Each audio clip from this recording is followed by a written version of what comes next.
tsy maintsy mahomby foana ve ny fitorinan'ny filazantsara ataontsika?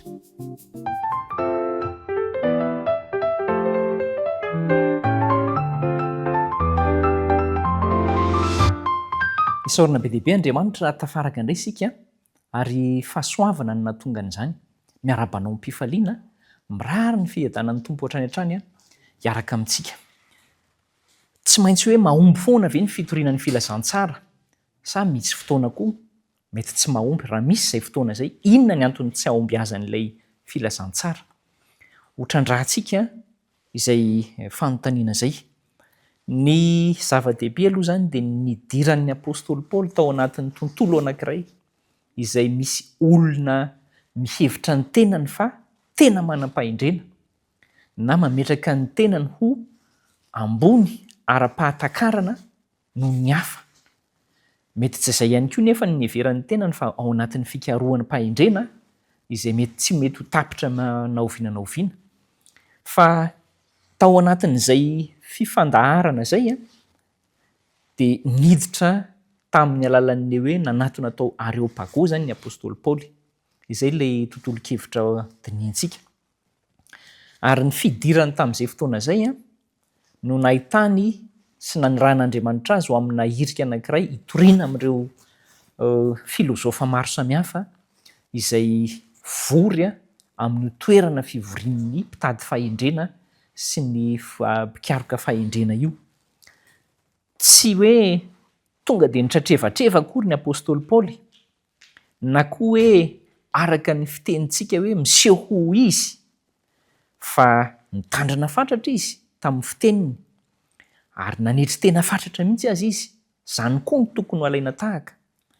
Rehefa niresaka tamin'ireo olona ireo izy, nasongadiny aloha tena olona tia vavaka ianareo ary zava-dehibe mihitsy ny ataonareo momba n'izany hoe fitadiavana fahendrena sy fitadiavana ny fahombiazana amin'ny fiainana izany. Fa rehefa nataony ny asa fitorinan'i Kristy sy ny famonjen'Andriamanitra dia nampalahelo fa vitsy ihany no nanaika an'izany hafatra izany. Iza moa ireo vitsy ireo? Anisan'izany ilay hoe Dionisio Areopagita, dia vehivavy anankiray ihany koa atao hoe Damary ary olona vitsivitsy. Ireo izany ny vokatra azo teo. Na dia atao aza hoe nahay nandahan-teny, nahay ny fanakalo hevitra, ny ady hevitra, nitory ny filazantsara ny Kristy, dia kely ihany ny vokatra. Ary eo indrindra ilay resahantsika hoe tsy maintsy mahomby foana ve ny asa fitorinan'ny filazantsara? Tsia.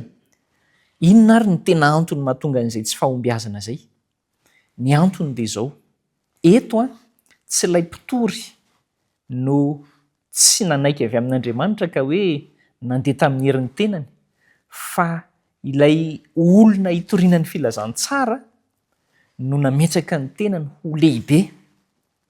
Tsy azon'izan'iza ampianarina, tsy nanana fanetretena satria avonavony manam-pahaizana azy no ao an-tsainy ary ny fahendren'olombelona no mitoetra hitondran'ny fiainany sy ny tenany. Ary mibahana tamin'ny fiarahamonina tao Atenina moa zany izay hoe ireo no atao hoe grand na ny lehibe zany ao anatin'ny fiarahamonina, ka ireo tsy tenenina, tsy ampianarina fa ireo no mampianatra. Ary izay indrindra no nahatonga an'ilay asa tsy nahomby ny filazantsara. Vitsy dia vitsy araka ny fomba fitenintsika hoe azo isaina amin'ny ratsan-tanana raha ireo filôzofa ireo no andeha hanaika an'ity afatry ny filazantsara ity. Izay ilay olana. Ny olon-kendry araka an'izao tontolo izao raha manaiky fa mpanota izy, izay no miditra makao amin'ny lalan'i Kristy. Fa rehefa tsy manaiky mampanota azy fa mihevitra ny tenany fa efa manam-pahendrena, dia eo no sakana ho an'ny filazantsara. Aza mijery azy ireo isika aloha hoe izy zany. Fa ndao kosa jerentsika ny tenantsika sao dia isika n'ilay filôzofa moderna ka efa mihevitra hoe any ana efa zao ihany. Fa mety amiko izao ataoko izao. Andao isika naiky ny fitantanan'i Kristy satria ny fanahy anankiray izay voavonjy na dia ray fotsiny aza ny vokatra dia tena manan-danja lehibe indrindra amin'Andriamanitra noho ny fanahy marobe izay miziriziry amin'ny heviny tsy te handray ny famonjena. Andriamanitra te hanatratra ny olona maro fa ny olona manana safidy. Ny antony tsy ahombiazan'ny filazantsara dia noho ny avonavon'ny fontsika tsy hampiditra an'Andriamanitra, tsy hanaiky an'Andriamanitra hitarika ny fiainantsika. Andao ialany zany, entiko ambavaka ny fanapahantsika hevitra.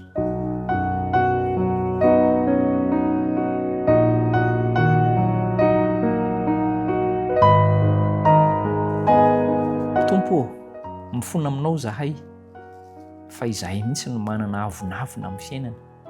Manakana anao tsy hiditra amin'ny fiainanay, hitondra anay ho any amin'ny fahasambarana, ka mifono izay ny amin'izany. Aza velanao izay tsy mifanaraka amin'ny sitraponao zahay, fa reseo lahatra amin'ny alalan'ny asan'ny fanahy masina, hanatona anao amin'ny mpitiavana sy hanaiky ho tarihinao.